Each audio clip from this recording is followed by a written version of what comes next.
Okay, we're taking a quick survey to see what the depth of negative equity is out there.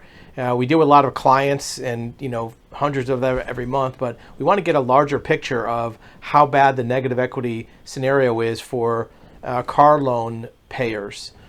So in the comments, I'd like you to put down three things. First of all, what is your monthly payment? 7, 8, 900, 1,000, whatever it is. And how much negative equity do you have? And the way you would know that is if you have a example of where you tried to trade in your vehicle and the dealer told you that your loan is for $35,000 and your value is only $28,000. That would be $7,000 negative equity. So if you have a scenario where you have checked the value of your vehicle, either by trade-in, you looked it up online, you checked the Blue Book value, you had an offer from CarMax or Carvana, and then you compare that to what your balance is, how much negative equity do you have? Now, I know a lot of you who are watching this channel may not have a car loan.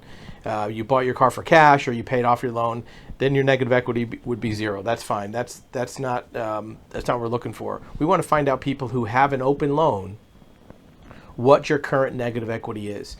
There's been some recent data that's come out from the government that shows that about a third of the borrowers who have loans have negative equity 10,000 or more.